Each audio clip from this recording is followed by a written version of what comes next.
Amen. Gloire à Dieu. Est-ce que tout le monde est en forme ce soir? Gloire au Seigneur. Amen.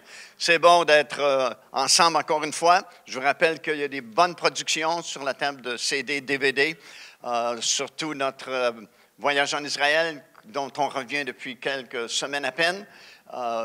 Notre frère Didier, encore une fois, s'est surpassé puis nous a fait une superbe production. Vous avez coffret en format DVD, puis le coffret en format Blu-ray. Et vous avez 2 DVD de tous les sites que nous avons visités, avec l'enseignement, bien sûr, de la parole de Dieu qu'on a donné sur ces sites-là. Puis le 3e, c'est le baptême d'eau. Et puis, vous allez voir notre frère Michael Gersman, alors qu'il donne une parole vraiment toujours tellement précise à tous ceux et celles qui se font baptiser dans les eaux du Jourdain. Puis c'est toujours une grande bénédiction de voir ces gens-là être baptisés dans le Jourdain, puis de voir encore une fois la manifestation de la présence de Dieu. Alors, profitez-en, c'est du bon enseignement. Il y a de nouvelles productions également sur DVD. Et puis, on a besoin d'entendre plus que jamais l'enseignement de la parole du Seigneur, parce qu'on est dans les derniers jours, et puis Jésus revient bientôt, et on a besoin d'être prêt, on a besoin d'être réveillé, et puis on a besoin de l'attendre avec une grande anticipation. On veut continuer mon message ce soir, celui qu'on a entrepris ce matin, et puis je vous invite à tourner encore une fois dans l'Épître de Pierre, c'est 1er Pierre, premier chapitre, des versets 3 jusqu'à 5, puis le titre du message, c'était « Gardez par la puissance de Dieu ». Nous sommes gardés par la puissance de Dieu. Non seulement Dieu a la puissance de nous sauver, comme j'ai dit ce matin, mais, gloire à Dieu, il a la puissance de nous garder sauvés et de nous protéger et nous guider jusqu'à la fin de notre pèlerinage ici-bas.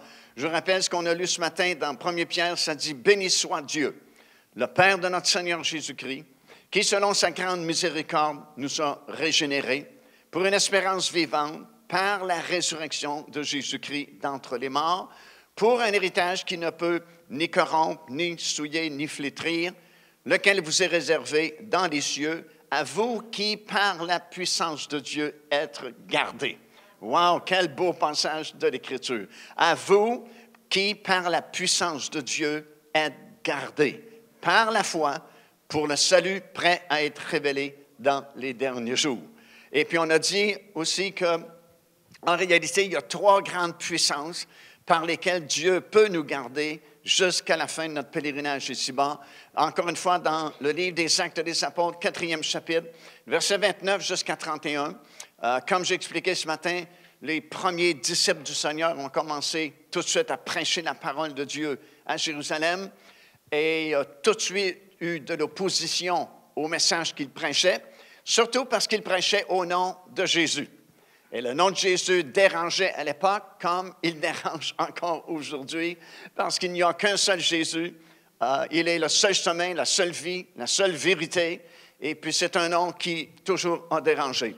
Alors quand ils ont eu ces menaces, on leur a interdit de prêcher au nom de Jésus. Pas nécessairement de prêcher, mais de prêcher au nom de Jésus. Ils sont retournés, comme j'ai dit ce matin, dans la chambre haute.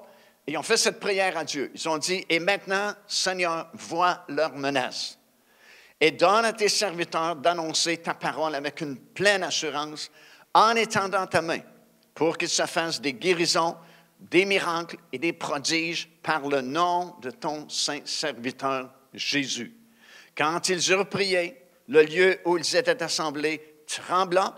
Ils furent tous remplis du Saint-Esprit. Ils avaient déjà été remplis du Saint-Esprit à la Pentecôte, juste quelques jours auparavant.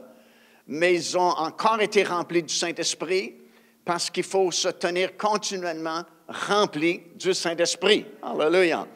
Ils ont été remplis à nouveau du Saint-Esprit et ils annonçaient la parole de Dieu avec assurance. Ce matin, on a vu ensemble l'importance de la parole de Dieu, première grande puissance qui nous garde sauvés, qui nous protège, qui nous dirige. Ce soir, on va regarder la 2e grande puissance à notre disposition, le nom de Jésus. Ils ont dit, « Donne à tes serviteurs d'annoncer ta parole avec une pleine assurance en étendant ta main pour qu'ils se fassent des signes, des prodiges et des miracles au nom de ton saint serviteur Jésus. » Pourquoi on a besoin de voir des signes, prodiges et miracles? Parce que ça nous confirme que Dieu est réel. Ça nous confirme que la parole de Dieu est vraie. Alléluia. Quand on est longtemps sans voir de signes, prodiges et miracles, on perd de vue que Dieu est surnaturel. On perd de vue que l'Église est surnaturelle. On perd de vue qu'on peut vivre dans le surnaturel et qu'on peut voir et expérimenter des signes, des prodiges et des miracles. Et quand on perd ça de vue, ça devient une autre religion parmi les milliers de religions qui existent sur la planète présentement. L'Église du Seigneur Jésus-Christ, ce n'est pas une religion, c'est une relation avec Dieu, avec le Seigneur Jésus-Christ. Et l'Église, c'est quelque chose de surnaturel. Et c'est pourquoi ils ont prié, donne à tes serviteurs d'annoncer ta parole avec assurance en étendant ta main pour que se fassent des signes, prodiges et miracles. Parce que lorsque nous voyons les signes, prodiges et les miracles, ça donne une grande assurance pour prêcher la parole de Dieu. Amen. Ce matin, dans cette place, il y a eu des guérisons. Bien, c'est encourageant de voir ça. Les gens sont venus me donner des témoignages ce matin qu'ils ont été guéris miraculeusement durant la réunion ce matin. Wow, ça donne de l'assurance. Ça dit, c'est vrai le message de la parole de Dieu. Quand ça dit que Jésus guérit et que par ses meurtrissures, nous avons été guéris et que tu vois des personnes qui expérimentent la guérison, bien, ça confirme la parole de Dieu. Ça confirme le message et ça donne une plus grande assurance pour prêcher encore plus fort et plus haut que Jésus sauve, Jésus guérit, Jésus libère et il revient bientôt. Amen. Alléluia. Le nom de Jésus, c'est la puissance par laquelle l'Église fonctionnait et doit fonctionner encore aujourd'hui. Ce matin, j'ai dit que la force de l'Église primitive, c'était la prédication de la parole de Dieu, la saine doctrine. Comme Paul a dit à Timothée, il a prêché tout le conseil de Dieu sans en rien cacher. Aujourd'hui, le message est très dilué, mais si nous revenons à la saine doctrine et à la pleine parole de Dieu, la puissance est là. Et ça, c'était la force de l'Église primitive. Et le nom de Jésus, c'était l'autorité par laquelle l'Église primitive fonctionnait. Et ça doit être l'autorité également par laquelle l'Église moderne fonctionne. On fonctionne par l'autorité du nom de Jésus. Le nom de Jésus, c'est le nom le plus élevé de l'univers. Il n'y a pas de nom au-dessus du nom de Jésus. Il n'y a pas de nom plus puissant que le nom de Jésus. Et il nous appartient. Alléluia. Nous avons à notre disposition cette grande puissance-là, le nom de Jésus, qui peut changer littéralement les choses pour nous dans notre vie. L'archange Gabriel a dit à Marie, c'est dans Luc chapitre 1, verset 31, « Tu deviendras enceinte et tu enfanteras un fils et tu lui donneras le nom de Jésus. » Il fallait qu'il soit appelé de ce nom-là. Tu lui donneras le nom de Jésus. Un nom, vous savez, on peut l'hériter. Si vous êtes né dans une famille qui a déjà un nom célèbre sur cette planète, bien, vous avez hérité le nom de votre famille. Un nom peut vous être donné.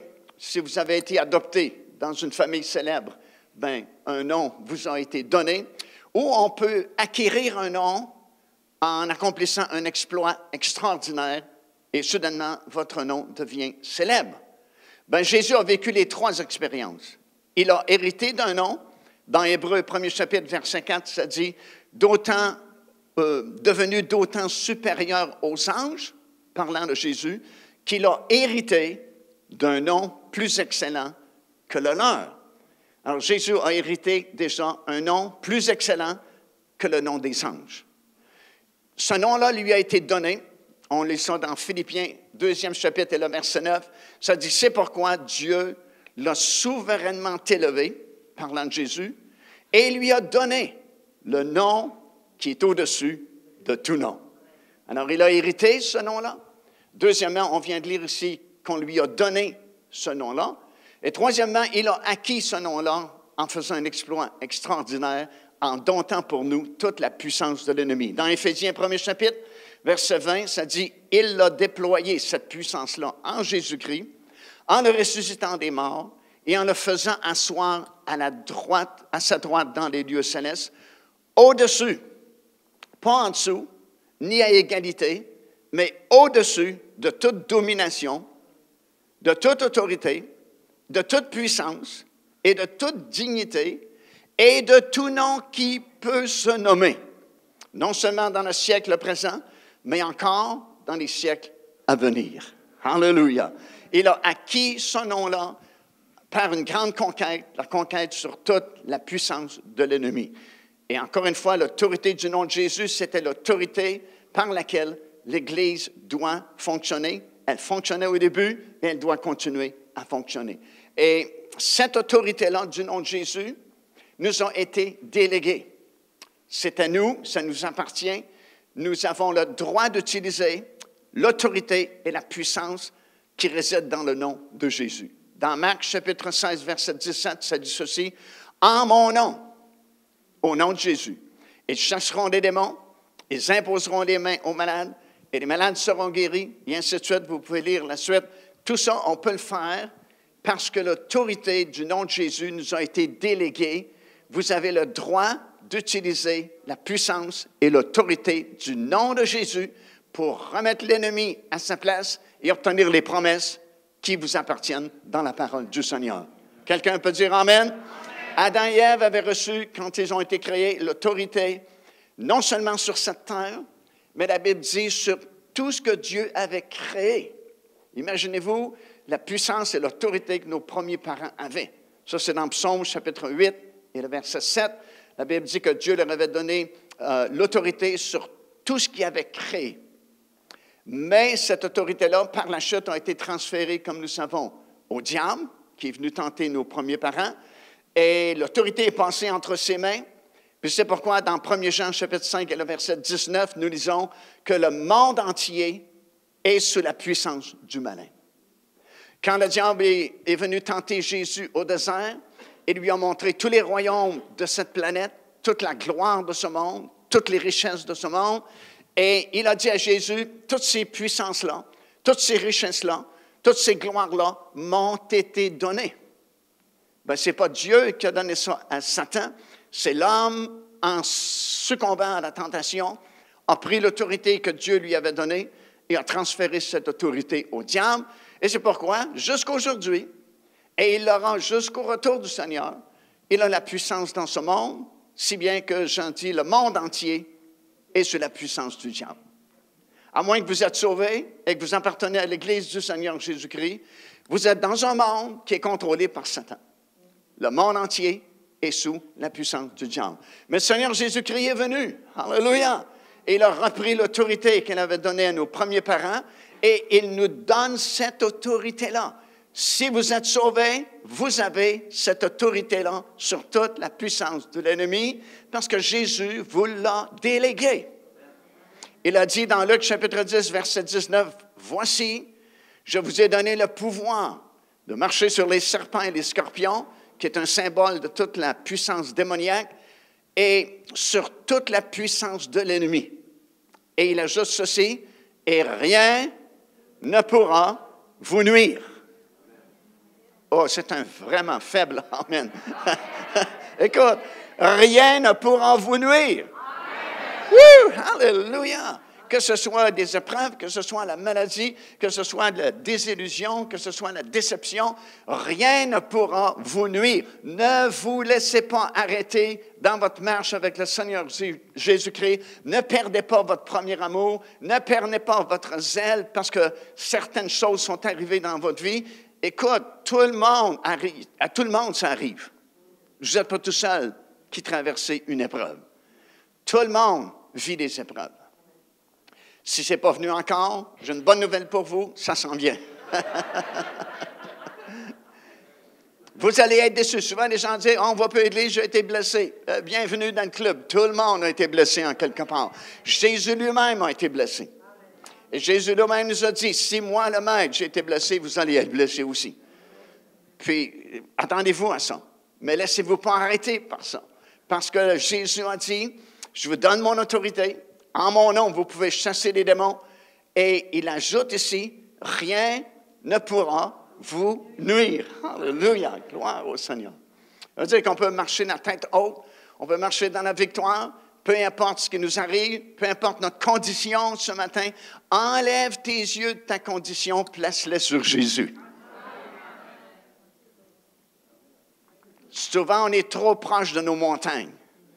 Plus tu es proche d'une montagne, plus elle est grosse, la montagne. Tu montes en avion, souvent, la même montagne qui te paraît si grosse, elle a l'air toute petite. Quand tu vis dans les lieux célestes, puis tes yeux sont fixés sur Jésus, tes problèmes, ils semblent vraiment très petits. Mais si tu vis au niveau de tes problèmes, tu t'entretiens de tes problèmes, tu parles de tes problèmes, tu partages tes problèmes, ils ont l'air énormes, tes problèmes. Mais lève tes yeux, regarde Jésus, parce qu'il a dit, rien ne pourra vous nuire. Alléluia. Nous pouvons agir au nom de Jésus, parce qu'encore une fois, il nous a donné son nom. C'est comme une procuration. Vous savez, c'est quoi une procuration? Quand quelqu'un signe un papier, vous avez le droit d'agir en son nom. Bien, c'est exactement ce que Jésus a fait. Il a triomphé de l'ennemi pour nous, parce qu'on n'était pas capable de le faire, et il nous donne un papier en blanc. Il nous donne une procuration. Tout ce qu'il a gagné, il est à votre disposition, et vous pouvez utiliser son nom. C'est votre autorité. Vous savez, quand les premiers disciples ont commencé à prêcher justement au nom de Jésus, ça a créé un tumulte en Jérusalem.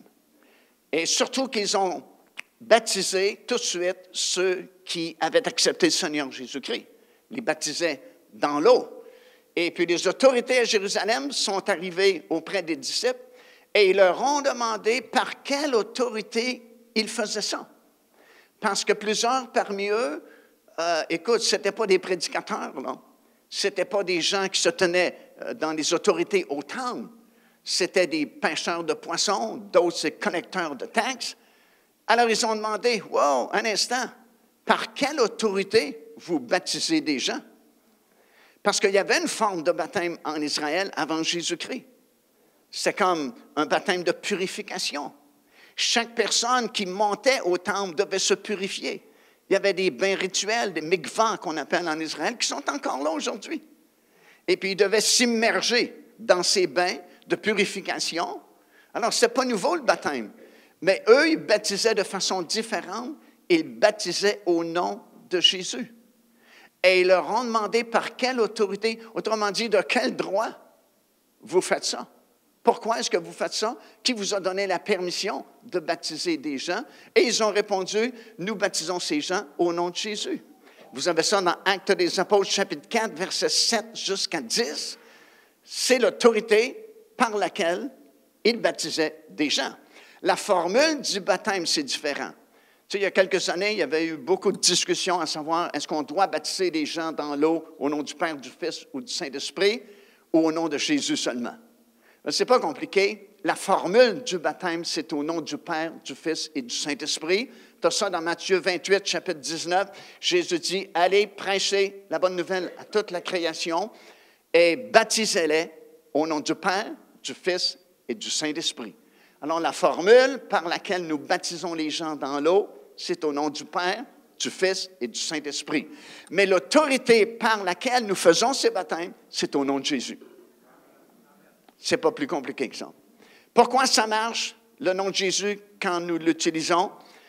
Parce que c'est lui qui a vaincu l'ennemi sur la croix de Golgotha et que Dieu a souverainement élevé son nom, comme on a lu dans Éphésiens, 1er chapitre, et verset 21, ça dit Dieu l'a fait asseoir dans les lieux célestes au-dessus de toute domination, autorité, dignité, tout nom qui puisse se nommer. Philippiens chapitre 2, verset 9, ça dit, c'est pourquoi Dieu l'a souverainement élevé et lui a donné le nom qui est au-dessus de tout nom, afin qu'au nom de Jésus, tout genou fléchisse dans les cieux, sur la terre, sous la terre, et que toute langue confesse que Jésus-Christ est Seigneur à la gloire de Dieu le Père. Pourquoi est-ce qu'il y a de la puissance dans le nom de Jésus? Parce que le nom de Jésus a triomphé de l'ennemi et que Dieu a souverainement élevé ce nom-là au-dessus de tout ce qui existe dans l'univers. Parce que ce nom-là a vaincu l'ennemi et parce qu'il a été souverainement élevé, nous pouvons être sauvés par le nom de Jésus. Il n'y a pas d'autre façon d'être sauvés, c'est uniquement, exclusivement, nécessairement par le nom de Jésus. Romains chapitre 10, verset 13, « Car quiconque invoquera le nom de Jésus sera sauvé. » Tu invoques le nom de Marie, elle ne peut pas te sauver. Tu invoques le nom de Saint-Joseph ne peut pas te sauver. Tu invoques le nom de Saint-Jude, même si ce n'est pas loin d'ici, il ne peut pas te sauver non plus. Mais si tu invoques le nom de Jésus, il peut te sauver. Parce que ce n'est pas Saint-Joseph qui est mort sur la croix, ce n'est pas Marie qui est morte sur la croix, ce n'est pas Saint-Jude qui est mort sur la croix, c'est le Seigneur Jésus-Christ. Alléluia! Et à cause de son sang précieux qui a été versé sur la croix de Golgotha, il a triomphé de la puissance de l'ennemi. Dieu a souverainement élevé le Seigneur Jésus-Christ et le nom de Jésus. Et la Bible dit, quiconque invoquera le nom de Jésus pourra être sauvé. Actes des Apôtres, chapitre 10, verset 43. Tous les prophètes, pas juste un prophète, tous les prophètes rendent de lui le témoignage que quiconque croit en lui, le Seigneur Jésus, reçoit par son nom le pardon des péchés. Nos péchés ont été pardonnés uniquement par le nom de Jésus. Même si tu allais au confessionnal, puis que le monsieur te faisait un signe de croix, puis il disait « tes péchés sont pardonnés », tes péchés n'étaient pas pardonnés. Quelle déception pour des millions de personnes qui ont cru que le monsieur qui faisait un signe de croix et qui disait « tes péchés sont pardonnés », quelle déception d'apprendre qu'aucun de leurs péchés avait été pardonné, parce que tous les prophètes rendent ce témoignage que c'est uniquement par le nom de Jésus que nous obtenons le pardon de nos péchés. N'êtes-vous pas heureux ce soir d'avoir entendu prêcher le nom de Jésus à un moment donné et d'avoir cru et d'avoir été pardonné? Écoute, on n'a plus de péchés, ils sont pardonnés. Puis ceux qui n'ont pas dit Amen, c'est parce qu'ils ont des péchés dans leur vie. Demandez pardon tout de suite, vous allez être pardonnés. C'est une blague. Parce que si tu ne réponds pas Amen, probablement que tu n'y crois pas. Mais si tu n'y crois pas, c'est vraiment un problème. Parce que c'est seulement au nom de Jésus que tu peux obtenir le pardon de tes péchés. Ce nom-là est fort et puissant. Pourquoi? Parce que par le nom de Jésus, on peut même être baptisé du Saint-Esprit. Tu ne peux pas être baptisé du Saint-Esprit à moins de passer par le nom de Jésus. Pourquoi? Parce que ça dit ici dans l'Évangile de Jean, chapitre 14, verset 26, « Mais le Consolateur, le Saint-Esprit, que le Père enverra en mon nom. » Le Saint-Esprit est venu à cause du nom de Jésus. « En mon nom, il vous enseignera toutes choses et vous rappellera les choses que je vous ai dites. » Le Saint-Esprit que nous avons reçu, nous l'avons reçu à cause du nom de Jésus.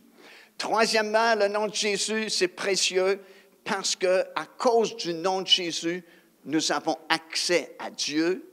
Nous pouvons prier Dieu, notre Père, si nous le faisons au nom de Jésus. C'est la formule qui nous permet d'atteindre Dieu.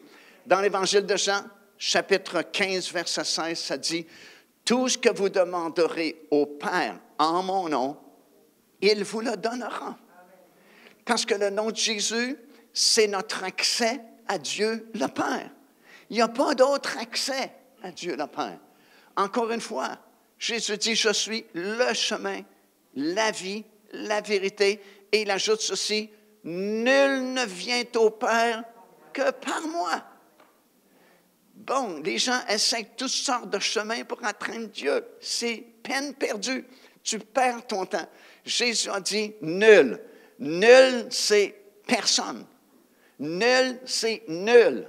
Nul ne vient au Père que par moi, dit Jésus. Essaye pas d'autre façon, essaie pas d'autres chemins, essaie pas des religions, essaie pas des pénitences, essaie pas les mérites, essaie pas les indulgences. Il y a juste un chemin. Jésus, encore une fois, dit nul. Nul, c'est N-U-L. Ça veut dire rien d'autre. Nul ne vient au Père que par moi. Puis quel privilège on a d'avoir accès au Père à cause du nom de Jésus. Écoute, quand l'ennemi frappe, quand l'épreuve frappe à notre porte, quand quelque chose dans notre vie qui ne fonctionne pas bien, nous avons le privilège, au lieu de critiquer, murmurer, chialer, on peut s'adresser au Père parce qu'on a un code d'accès. Le code, c'est juste des lettres, il n'y a pas de chiffres, c'est J-E-S-U. J-E-S-U-S. Amen. Tu tapes J-E-S-U-S. La porte du lieu très saint, là-haut dans le ciel, s'ouvre toute grande. Amen. Tu essayes une autre combinaison, la porte est fermée. Tu essayes un autre code, ça ne marche pas. Mais tu frappes J-E-S-U-S, la porte s'ouvre, tu es dans la présence de Dieu. Alléluia! Tu peux t'adresser au Père au nom de Jésus. Alors, au lieu de critiquer, murmurer, chialer, se plaindre de notre sort, écoute, tu as le privilège de pouvoir parler à Dieu, le Père, le Créateur de toutes choses. Comme j'ai prêché ce matin, le Seigneur soutient le monde entier par la puissance de sa parole. Il est capable de te soutenir. Il est capable de te garder. Puis tu as le privilège de pouvoir t'adresser à Dieu le Père. C'est tout un privilège. Tu sais, on est de simples citoyens ici. On est des gens bien ordinaires, mais pas si ordinaires que ça. Parce qu'on a le privilège, parmi les milliards de personnes qui existent sur cette planète, dans une fraction de seconde, arriver dans la présence de Dieu le Père. Et Jésus me dit ici, tout ce que vous demanderez au Père en mon nom, il vous le donnera. Parce qu'on n'est pas supposé de manquer de rien, parce qu'on peut demander au Père et il va nous donner. Jean chapitre 14, verset 13, c'est un peu différent. Jésus dit ceci, tout ce que vous demanderez en mon nom, je le ferai. C'est deux mots grecs différents.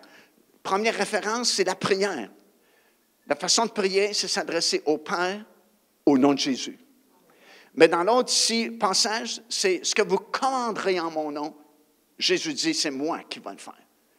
Première référence, c'est mon Père qui va répondre. Mais quand vous commandez en mon nom, au nom de Jésus, ça va marcher. Il dit, je le ferai. Amen. Quatrièmement, nous avons la guérison à cause du nom de Jésus. C'est le nom de Jésus qui nous permet d'être guéris. Dans Actes des Apôtres, chapitre 3 et le verset 16, Pierre et Jean viennent ils viennent de la chambre haute, ils ont été baptisés du Saint-Esprit, exactement à 9 heures le matin. Et puis la même journée, à 15 heures, l'après-midi, ils vont monter au temple. Pourquoi? Parce qu'à cette époque-là, il y avait 2 temps de prière par jour à l'autel des parfums. L'autel des parfums dans le temple, c'est symbolique de la louange et de la prière qui monte vers Dieu, comme un parfum de bonne odeur qui monte vers le Seigneur. Il y avait 2 services par jour, un à 9 heures le matin, puis l'autre à 15 heures. C'est pourquoi le Saint-Esprit est arrivé à 9 heures exactement, comme ça dit dans votre Bible, parce qu'il accomplissait l'autel des parfums, parce que c'est par le Saint-Esprit qu'on peut louer le Seigneur. Là où on ne croit pas au baptême du Saint-Esprit, il n'y a pas de louange non plus, parce que c'est lui qui nous permet de louer le Seigneur. Mais dans la même journée, à 15 heures, Pierre et Jean montent au temple parce que c'est l'heure de la prière. Ils vont aller prier. Et puis il y a certains potents à la porte du temple qui demandent l'aumône, et Pierre a dit, l'or et de l'argent, on n'en a pas, mais ce que nous avons, je te le donne au nom de Jésus. Au nom de Jésus. Pas d'autre formule, juste au nom de Jésus. Lève-toi et marche. Et cet homme s'est levé et a été instantanément guéri. Et là, la foule a accouru parce qu'il y avait beaucoup de monde, parce que c'était l'heure de la prière de l'après-midi. Et il y a beaucoup de monde qui se rendent au temple pour la prière. Ils ont regardé Pierre et Jean comme des dieux, vraiment. Ils ont été étonnés de voir qu'une simple parole.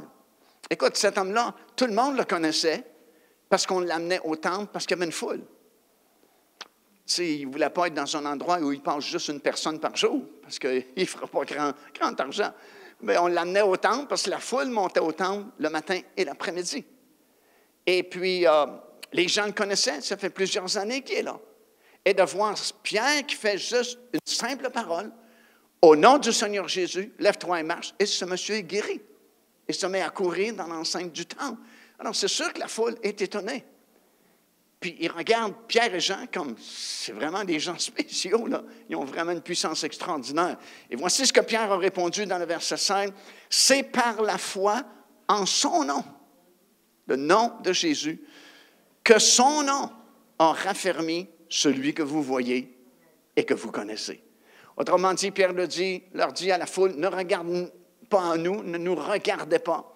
Ce n'est pas notre force à nous, ce n'est pas notre puissance.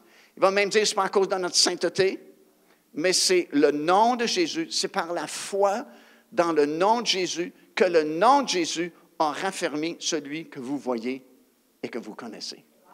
La guérison vient à cause du nom et par le nom de Jésus.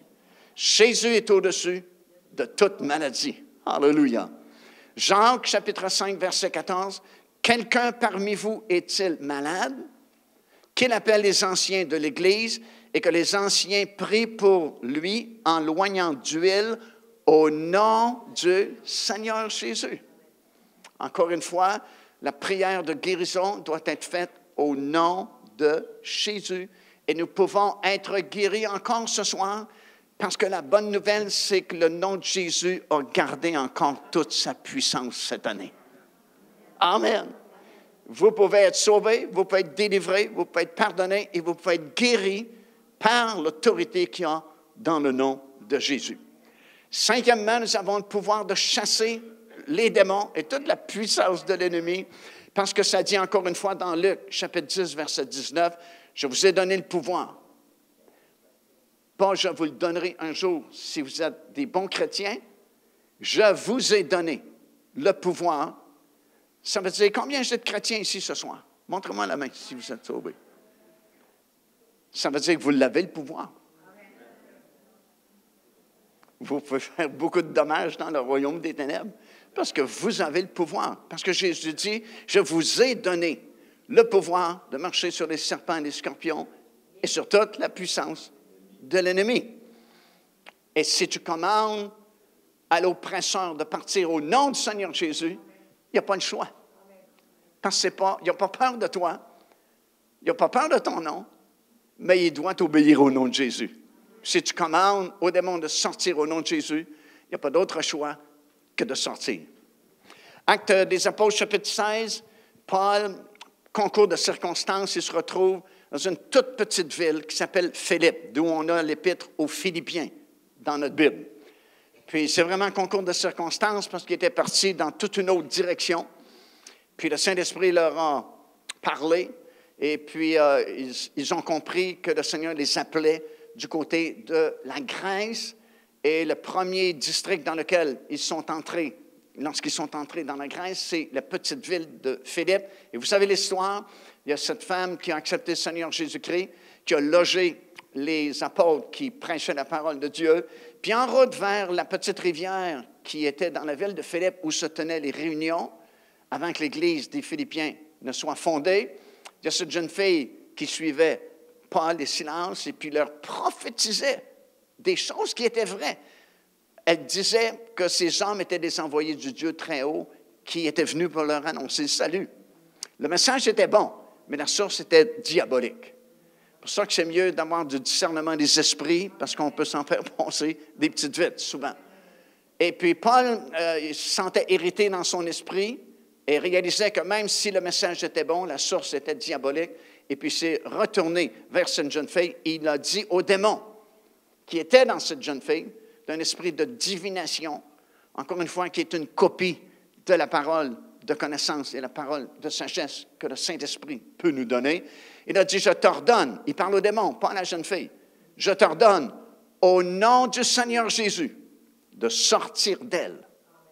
Et la Bible dit, et il sortit à l'heure même.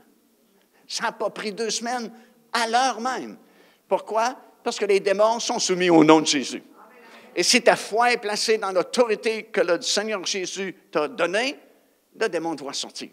Il sortit, la Bible dit, à l'heure même. Amen. Aujourd'hui, on n'en parle pas beaucoup de ces choses-là, parce que c'est comme s'il n'y a plus de démons. Ils sont tous rendus en Floride.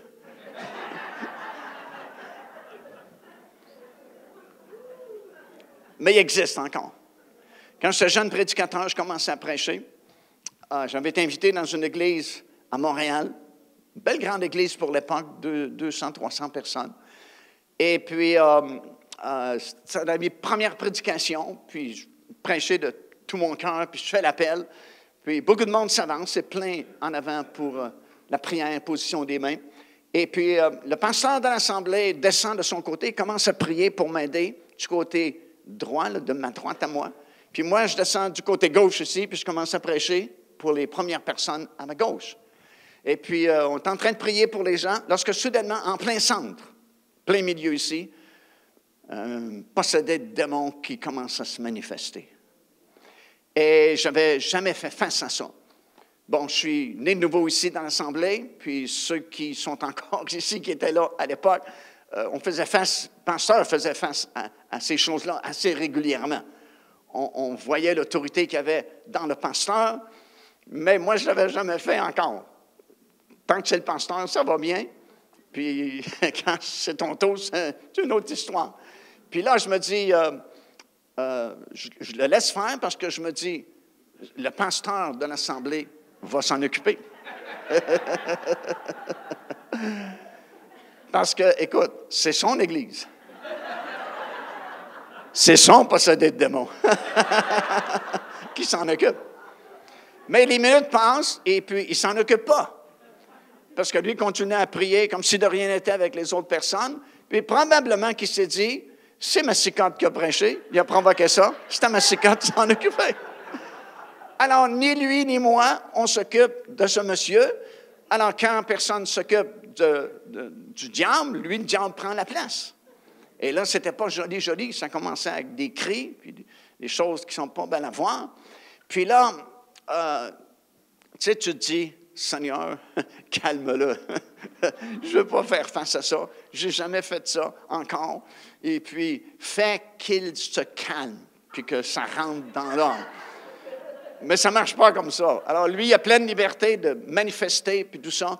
Puis là, je regarde les gens qui n'étaient pas venus pour l'appel en avant, et puis, ils m'ont parlé sans dire un mot. Parce que tu peux parler juste avec tes yeux. Ils ont fait quelque chose comme en me regardant. Et j'ai compris le message. Massicotte, occupe-toi-en.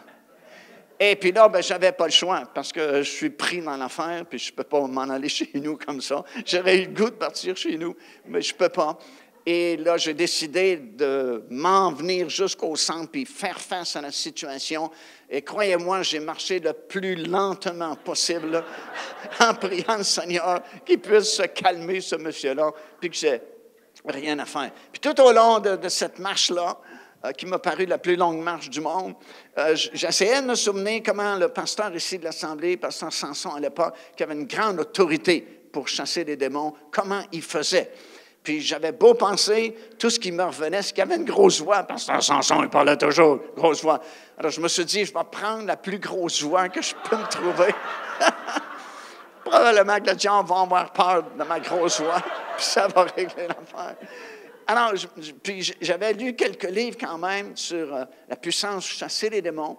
Puis j'avais ri parce que dans un des livres que j'avais lu, il y avait quelqu'un qui n'était pas expérimenté, justement comme moi, je n'étais pas expérimenté à ce moment-là, qui avait chassé des démons pour la première fois, puis il avait lu, lui, qu'on pouvait demander aux démons de s'identifier, de dire quel est ton nom, puis que quand il révèle son nom, c'est plus facile de le chasser parce que tu peux le chasser par son nom.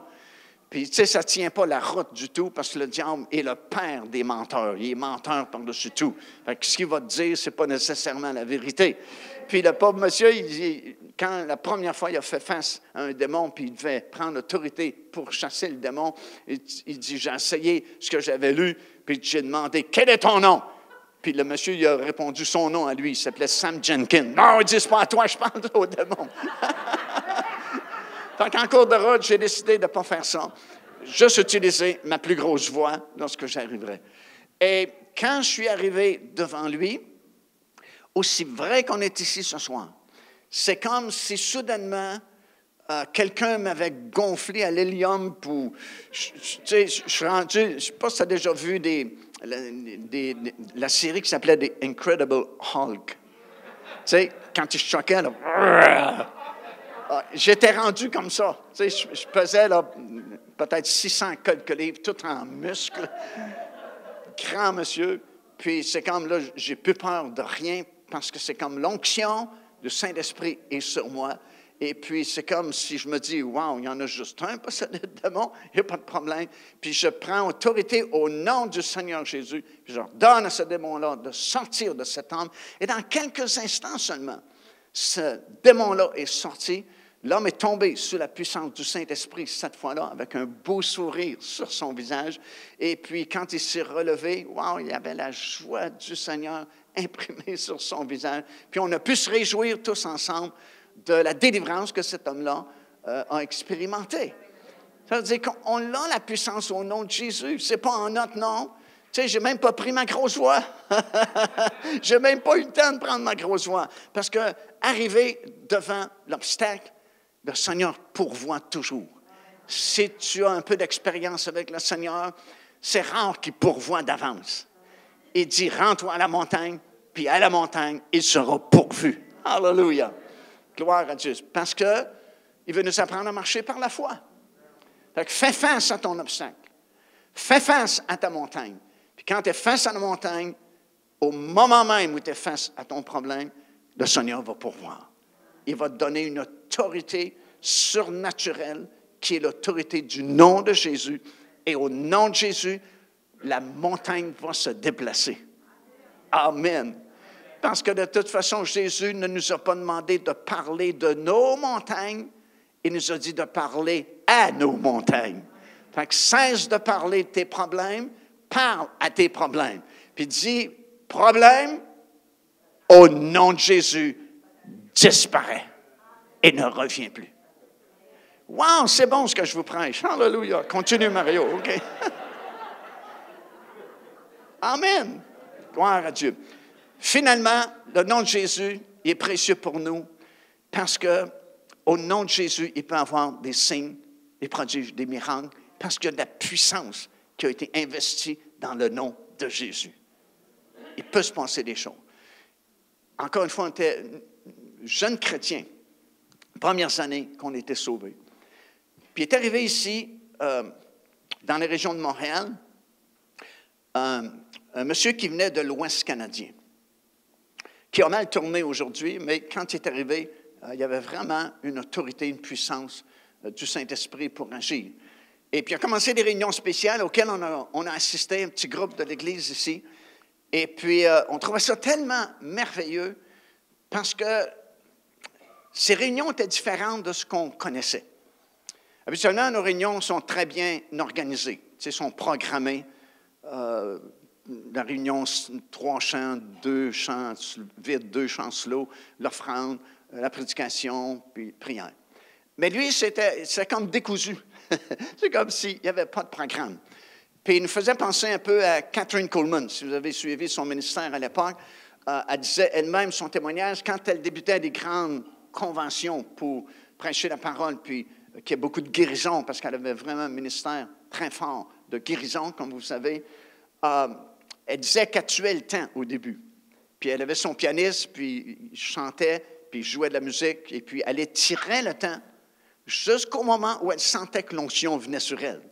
Puis quand l'onction venait sur elle, là, le ministère vraiment commençait, puis elle avait beaucoup de paroles de connaissance. Écoute, une fois, elle était venue à Ottawa, il y a plusieurs années passées, puis mon épouse et moi, on était là avec quelques personnes, puis c'était au centre civique d'Ottawa. Donc, des milliers de personnes sont là. Puis on est assis très haut dans les gradins, et puis elle appelle des gens. Et puis, par la parole de connaissance, souvent, elle donnait le numéro de la rangée où ces gens-là étaient assis. Et à un moment donné, elle nomme quelqu'un qui est assis au-dessus encore de nous. Puis elle a dit, c'est un monsieur. Puis, si je me souviens bien, elle a dit, vous êtes dans la troisième chaise de cette rangée-là. Vous avez un plâtre autour de votre bras. Puis elle a dit, venez, parce que Jésus vous guérit. Vous pourrez enlever votre plâtre. Et comme de fait, il y a un monsieur qui descend, on l'a vu descendre parce qu'il était derrière nous avec un plâtre sur son bras, puis il descend jusqu'à l'estrade en bas, puis il était vraiment guéri ce soir-là. Puis ce monsieur-là, il n'était même pas sauvé. Il était là la première fois. C'est des gens de sa famille qui lui avaient dit, viens donc à la réunion. Alors, il était guéri avant d'être sauvé. Il était sauvé après avoir été guéri. Alors, ces réunions se faisaient un peu comme ça au décousu parce qu'elle attendait l'onction, lorsque l'onction venait sur elle. Et cet homme-là fonctionnait à peu près comme ça. Ses réunions étaient comme décousues. C'est comme si au début, il ne savait pas où il s'en allait. Puis soudainement, pouf, il commençait à opérer dans le surnaturel. Puis on voyait beaucoup de signes, prodiges, miracles, des gens guéris, puis des miracles vraiment qui se produisaient. Et puis on l'a même aidé à déménager, parce qu'il déménageait de l'Ouest canadien dans la région de Montréal. Puis je me souviens, on était dans le camion, puis il y avait comme un miroir qui était pris entre deux meubles dans le camion. Puis on essayait de l'aider pour bouger les meubles, mais je ne sais pas pourquoi les meubles ne bougeaient pas, parce qu'ils étaient coincés par d'autres meubles. Puis il voulait sortir d'abord le miroir pour pas qu'il se casse. Puis il voyait nos efforts, puis ça ne marchait pas. Puis il nous a dit, non, stop. Puis il dit, bouge pas. Puis il a pris le bord du miroir, puis il dit, au nom de Jésus, miroir, sors! Puis le miroir est sorti comme s'il était sur des roulettes. On a dit, wow! Est-ce que la puissance de Dieu peut marcher dans des choses aussi simples que ça, puis aussi facilement que ça? Fait que là, on a été intéressés, puis on a suivi plusieurs de ces réunions. Et puis, c'était fascinant de voir ça, parce qu'il y a beaucoup de puissance manifestée, toujours au nom de Jésus. Et puis, un soir, il a dit, demain soir, ça va être vraiment spécial, parce qu'il dit, moi, mon métier, je suis souffleur de verre. Puis je crée des choses en soufflant dans les verres. Puis il dit, demain soir, je vais vous faire une démonstration de mon métier. Puis je vais créer des choses, puis je vais même donner des choses que je vais créer demain soir. Donc, la salle était remplie. On était plusieurs centaines de personnes vraiment. Puis il y avait son atelier qui était là, une petite table sur laquelle il y avait ses instruments pour souffler du verre. Puis il avait fait placer les gens tout autour, un cercle autour de sa petite table où il travaillait. Et puis, il a commencé, puis il a soufflé juste une chose ce soir-là. Il a soufflé parce que la réunion a pris encore une fois une autre tournure. Et puis là, il dit, c'est le temps de vous montrer comment je travaille. Puis il a soufflé une magnifique petite gondole d'un beau verre transparent, couleur bleutée. C'était vraiment très, très beau. Puis il dit, comme je vous ai promis, il dit, je veux donner cette création-là à quelqu'un. Et puis moi, je suis là, puis je me pose des questions. Parce que je ne suis pas très vieux dans le Seigneur. Puis oui, on voyait des choses ici dans l'Assemblée, mais là, c'était sur une plus grande échelle. C'était un niveau là, supérieur que moi, je n'avais pas vu encore.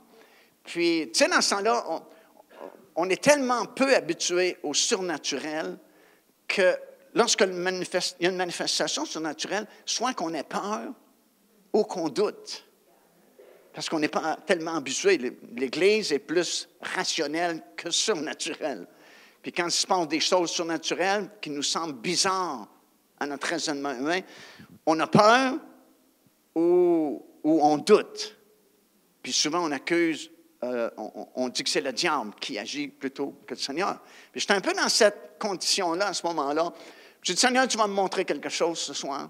Si vraiment il y a cette autorité dans ton nom, si vraiment il y a tellement de puissance dans ton nom, puis que nous, simples chrétiens, on peut utiliser ton nom dans notre vie quotidienne. Quand il y a des obstacles, on peut prendre l'autorité au nom de Jésus, puis ça va marcher. J'ai dit, je te demande un signe ce soir. La petite gondole qu'il a créée, puis qui veut la donner à quelqu'un parmi les centaines de personnes qu'il y a ici, fais, Seigneur, que c'est à moi qui la donne. Puis là, je me suis retiré derrière la foule. Comprends-tu? La foule est en cercle autour de la table de son atelier. Fait qu'il ne peut pas me voir. Puis j'ai trouvé la personne la plus grosse qu'il y avait pour me mettre derrière, pour être certain qu'il ne me voit pas. Alors, je suis derrière les centaines de personnes, puis je suis derrière la plus grosse personne que j'ai trouvée. Puis moi, je suis tout petit, fait qu'il ne peut pas me voir. Je suis caché derrière la plus grosse personne, puis à l'arrière des centaines de personnes. Puis là, je le vois entre deux têtes, puis il y a sa gondole dans sa main comme ça, qui est élevée. Puis là, il cherche. Puis il dit, je vais donner cette gondole à quelqu'un ici ce soir. Mais il dit, je ne suis pas certain encore à qui le Seigneur veut la donner. Et puis là, il marche.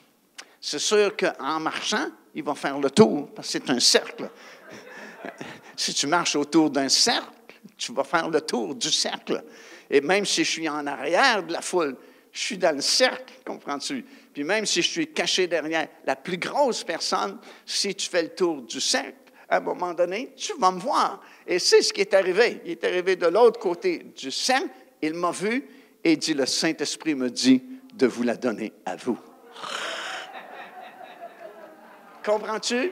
Pour moi, c'est un signe qu'il y a vraiment de l'autorité dans le nom de Jésus, puis qu'on peut l'utiliser dans les choses quotidiennes de la vie. Tu n'as pas besoin d'être un prédicateur sur la plateforme pour utiliser le nom de Jésus. Alléluia. Si tu es sauvé, tu te qualifies. Même si c'est un nouveau bébé, tu te qualifies.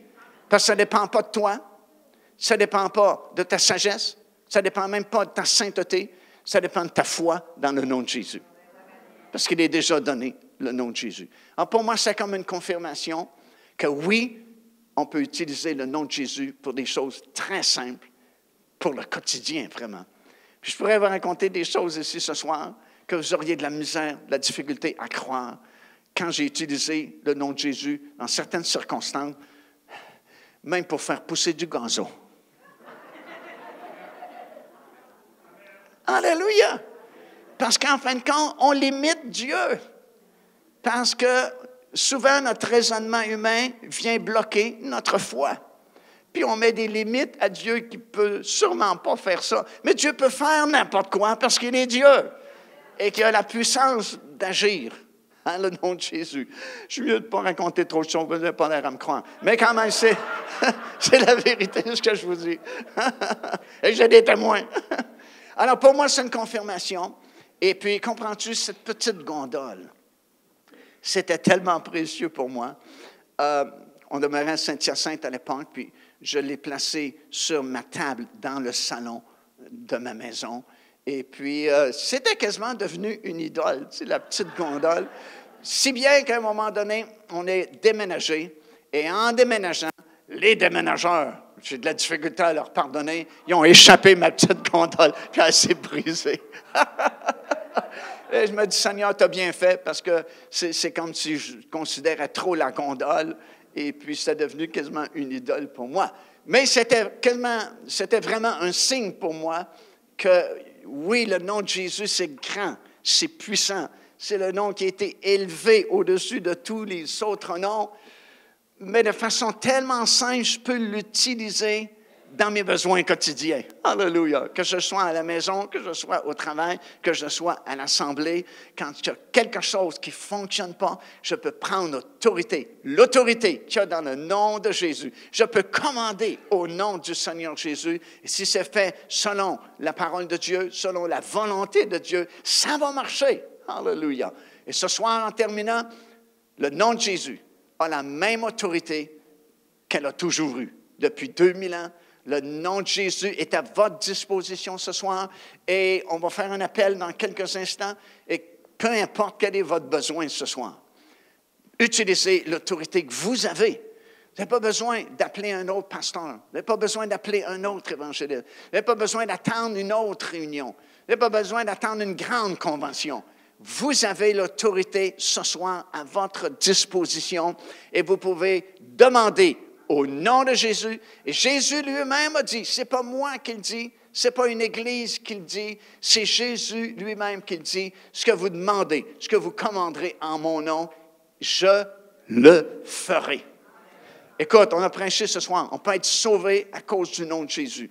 On peut être délivré à cause du nom de Jésus. On peut être baptisé du Saint-Esprit par le nom de Jésus. On peut être guéri par le nom de Jésus. Alors, ne nous privons pas ce soir. Venons chercher ce que nous avons besoin, parce que c'est déjà pourvu. Christ est mort pour nous sur la croix de Golgotha. Il a dompté l'ennemi.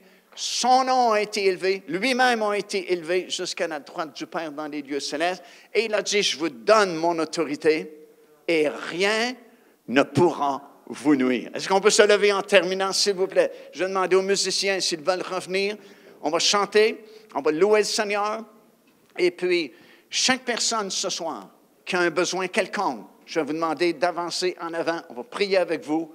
Si vous n'avez pas de besoin, vous pouvez venir quand même parce qu'on veut louer le nom du Seigneur Jésus.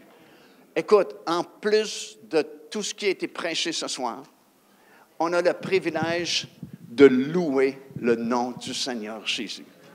Est-ce que vous réalisez qu'on est à peu près les seules personnes au monde qui pouvons louer le nom de Jésus? En dehors des enfants de Dieu, ce nom-là souvent est blasphémé. Le nom de Christ n'est pas pris en louange, il est pris pour blasphémer et sacré. Mais ce soir, nous pouvons louer le nom du Seigneur Jésus. Nous pouvons ouvrir notre bouche et laisser monter nos louanges. Et c'est pourquoi la Bible dit, lorsque nous louons le Seigneur Jésus, c'est comme un parfum de bonne odeur qui monte dans ses narines. Parce que c'est comme, il sait que c'est volontairement que nous louons son nom. Personne ne vous oblige à louer le nom de Jésus. Le monde ne peut pas le faire, mais nous pouvons le faire ce soir. Alors, même si vous n'avez pas de besoin, vous pouvez vous avancer quand même et prendre quelques minutes pour louer le nom du Seigneur Jésus. Et quand nous croyons en son nom, nous croyons en l'autorité qui a été investie dans le nom de Jésus. Wow, les miracles peuvent se produire ici ce soir. Parce que nous prions la même chose que les apôtres ont prié dans la chambre haute. Seigneur, est en ta main toute puissante ce soir pour qu'il se fasse au nom de ton saint serviteur Jésus des signes, des prodiges et des miracles. Amen. Gloire au Seigneur. Amen. Alléluia. Christ est tout pour moi. Je me donne à lui seul. Il n'y a rien dans ce monde qui pourrait me combler sauf le Seigneur Jésus. Amen. Amen. Gloire à Dieu. Pendant que nous chantons ce soir, invoquez le nom de Jésus. Prenez autorité au nom de Jésus. Que ce soit la maladie, que ce soit la délivrance que vous avez besoin, que ce soit le baptême du Saint-Esprit, peu importe quel est votre besoin. Au nom de Jésus, c'est pourvu et on veut le recevoir avec puissance ce soir. Qu'il se fasse des signes, des prodiges et des miracles dans cette Église ce soir même, au nom du Seigneur Jésus. Écoute, les apôtres l'ont prié, ils ont été exaucés. Peut-être qu'on n'arrive même pas à la cheville de ces hommes-là, les apôtres, mais c'est le même Jésus ce soir. C'est le même Dieu. Il y a la même puissance. Et nous faisons cette même prière. Seigneur, ce soir, au moment où on va chanter tes louanges, au moment où on va, chacun de nous, ouvrir notre bouche et te louer, au moment où nous allons te faire connaître notre besoin ce soir, nous prions la même prière qu'ils ont priée dans la chambre haute. Étends ta main toute puissante, afin qu'il se fasse ce soir des signes, des prodiges et des miracles par le nom de ton saint serviteur Jésus. Alléluia! Et ça dit le lieu où ils étaient remplis de la puissance du Saint-Esprit. Et c'est ce qui va arriver ce soir. Vous allez être touchés par la puissance de Dieu et vous allez recevoir ce que vous avez besoin de la part du Seigneur. Chantons-le ensemble ce soir. Christ est tout pour moi. Ah, merci Jésus. Alléluia, Jésus. Alléluia. Béni soit ton nom.